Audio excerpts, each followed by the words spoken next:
जय माता दी, जय माँ काली। आप सभी को कैसे हैं आप सभी? आशा है कि सभी बहुत अच्छे होंगे और स्वस्थ होंगे। आप सभी पर महामाई का आशीर्वाद और उनकी कृपा सदैव बनी रहे। आप सभी स्वस्थ रहें, खुश रहें, खुशहाल रहें। माता रानी के चरणों में यही प्रार्थना है आप सभी के लिए। माँ सभी को सद्बुद्धि दे, सभी को निरोगी काया दे, सभी के अन्न धन्य के भंडार भरे, सभी की मनवांछित कामनाओं को माँ पूर्ण करे। ऐसी प्रार्थना है माँ के चरणों में आप सभी के लिए। एक बार फिर से एक और नई जानकारी के साथ आप सभी का स्वागत है आपके अपने यूट्यूब चैनल काली माँ की बेटी में, जहाँ मैं आपको पूजा पाठ से जुड़ी विभिन्न प्रकार की जानकारियाँ देती हूँ। तो अगर आपको आज का ये वीडियो पसंद आए, आज की जानकारी पसंद आए, तो वीडियो को लाइक ज़रूर करिएगा, चैनल को सब्सक्राइब कर लीजिएगा और साथ ही बेल आइकन को प्रेस कर दीजिएगा, ताकि मेरी आने वाली हर नई वीडियो का नोटिफिकेशन आप तक सबसे पहले पहुँचे। मैं आज आपको कोई जानकारी नहीं दूंगी। आज हम बात करेंगे कि किस तरीके से कुछ भगत लोग ऐसे होते हैं, कुछ स्थान ऐसे होते हैं जो देवी देवताओं की शक्तियों के आड़ में आपसे हजारों लाखों रुपए लूट लेते हैं। ये घटना मैं बता रही हूँ अपने ही यहाँ की। ये जो पिछला शनिवार बीता है, ये पिछले शनिवार की बात है। मेरे पास कुछ लोग मिलने के लिए आए थे, जिन्होंने बताया कि वो बहुत सालों से, लगभग 12 सालों से परेशान है। जगह जगह जा चुके हैं, अलग अलग भक्तों के पास जा चुके हैं, मुस्लिम दरगाहों में जा चुके हैं, पीर फकीरों के पास जा चुके हैं, लेकिन इन्हें कोई आराम नहीं मिला।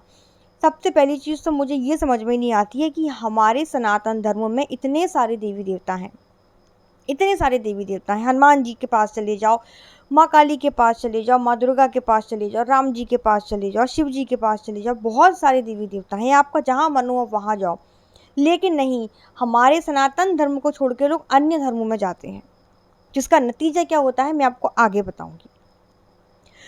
वो जो फैमिली थी वो हमारे पास की ही क्षेत्र की थी, और कहीं से पता करके, क्योंकि मैं ऐसे काम बहुत कम लेती हूँ। जो व्यक्ति अगर गैर धर्म पर चला जाए, उनको ज़्यादा महत्व देने लगे, तो फिर मैं ऐसे लोगों को बताती ही नहीं हूँ। लेकिन जब मुझे पता चला कि वो लोग बहुत ज़्यादा परेशान हैं, 12 साल से वो लोग भटक रहे हैं, महिला को दिक्कत थी और उनके जो पति थे उनको लेके बहुत टाइम तक भटकते रहे, अलग अलग जगहों पर गए, राज्य को छोड़ के भी बहुत दूर दूर तक गए, पूछा भी करवाई, भक्तों के पास गए, संकट कटवाए, लेकिन इन्हें कोई आराम नहीं मिला। जितनी भी जगह पे वो जाते थे, कोई उनको बोलता था कि इनके ऊपर क्रिया करवाई गई है, किसी ने बोल दिया कि शमशान काली इनके ऊपर करके छोड़ दी है, किसी ने बोला कि मसानी छोड़ दी है, गंदी चीज़ में करके, गंदी क्रियाएं करके इनको कुछ खिला दिया है, बकरा बलि दे के माँ को छोड़ दिया है, और काली माँ की जो चौकी है वो उल्टी करके इनके घर में छोड़ दी। बहुत सारी दिक्कतें उन लोगों को अलग अलग जगह पर जाने से अलग अलग लोगों ने बताई, अलग अलग भक्तों ने बताई। मेन बात जानते हुए भी किसी ने उनको सच्चाई नहीं बताई कि उनके घर में दिक्कत क्या थी, क्योंकि अगर सच्चाई बता देंगे और उसका समाधान हो जाएगा तो फिर वो पैसे कैसे ले पाएंगे। मैं हर भगत के बारे में ये नहीं बोल रही हूँ कि हर भगत झूठा है, हर दरबार झूठा नहीं होता। किसी का शक्तियाँ विराजमान वहाँ होती हैं, बहुत सारी शक्तियाँ एक दरबार में बैठती हैं, तो वो दरबार झूठा नहीं होता। लेकिन भगत कुछ ऐसे होते हैं जो पैसों के लालच में, जिन्हें समाज कल्याण से कोई मतलब नहीं है, कि अगर आपके पास कुछ अच्छी शक्तियाँ हैं तो आपका फर्ज बनता है कि आप उन शक्तियों से कार्य लो और जन कल्याण का कार्य करो, क्योंकि आपको शक्तियाँ ही इसीलिए देवी देवताओं से मिलती हैं कि आप किसी का कुछ भला कर पाओ। लेकिन नहीं, सिर्फ 4 पैसे कमाने के चक्कर में लोग जिंदगियों से खिलवाड़ कर देते हैं। मैंने ऐसे तक, और इसमें गलती भगतों की नहीं होती है, जो लोग भगत लोग जो दरबार लगाते हैं उसमें उनकी गलती नहीं होती है। मैं भी ये काम करती हूँ, मेरे पास भी बहुत लोग आते हैं, मेरे पास ऐसे लोग भी आते हैं जो हमसे कहते हैं कि हम आपको लाख रुपए देंगे, आप हमारा ये काम कर दो। आपके लाख रुपए के चक्कर में हम देवी देवताओं से खिलवाड़ क्यों करेंगे? तो वो लोग जगह जगह घूमे, उनका नाम मैं नहीं बताऊंगी। उम्र में काफ़ी बड़े थे, 12 साल से बच्चे हैं, परिवार, पूरा घर उनका ये समझो बिल्कुल नाश हो चुका है, पूरे घर का, शरीर का पूरा नाश हो चुका है। दवाई गोली करवा ली, जगह जगह डॉक्टरों पर घूम ली, कहीं से कोई आराम नहीं। जब किसी ने उनको मेरे बारे में बताया, जब वो मेरे पास आए, मैं अपने कमरे में बैठी हुई थी, मैंने आते से उनको एक ही चीज़ पूछी कि आप किसी मुसलमान के पास गए थे? मैंने उनको कुछ नहीं बताया कि आपके शरीर में क्या दिक्कत, बस वो मेरे पास आके बैठे थे। उन्होंने बोला कि हमें ऐसे ऐसे इस जगह से आपके बारे में पता चला है और हम आपके पास आए हैं। वो जैसे ही मेरे पास आके बैठे, मैं अपने मंदिर में भी नहीं बैठी थी, मैं सिर्फ अपने कमरे में बैठी थी। उनको देखते से ही मैंने उनसे सबसे पहले जो चीज़ पूछी वो यही पूछी थी कि क्या आप किसी मुसलमान के पास गए थे? तो उन्होंने बोला हाँ, कि हम गए थे और कई बहुत बार गए हैं उनके यहाँ पे। मैंने बोला उन्होंने कुछ खाने के लिए दिया था आपको? बोले हाँ दिया। उसके बाद क्या हुआ? बोले उसके बाद वो और ज़्यादा परेशान है। क्यों? क्योंकि मैं अपनी चीज़ बता रही हूँ, मेरी देखी हुई चीज़ें से, एक जगह से नहीं, मैंने बहुत जगह से ये चीज़ देखी है।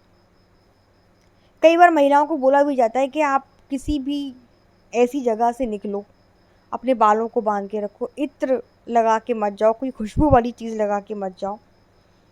वहाँ उस महिला के साथ जो भी हुआ, उसको जो भी चीज़ दी, उसके बाद उसकी स्थिति और ज़्यादा बिगड़ गई। क्योंकि वहाँ से आने के बाद उन्होंने उसके संग जो भी किया, उसके घर के जो पितृ थे उनको बांध दिया गया, उनकी कुलदेवी कुलदेवता को बांध दिया गया, और जो थोड़ी बहुत उनकी सहायता कर रहे थे वहाँ से भी उनका पत्ता कट गया। अब वो लोग और ज़्यादा, उनकी स्थिति ऐसी है, या तो वो बच जाएं या पूरी फैमिली एक बार में जहर खा के मर जाए। आज वो सुबह खा ले तो उनके पास शाम को खाने के लिए नहीं है। शरीर से परेशान, पैसों से परेशान, हर चीज़ से परेशान। तो जब वो मेरे पास आए तब इस चीज़ का तोड़ समझ में आया कि इनके घर में वास्तव में दिक्कत क्या थी।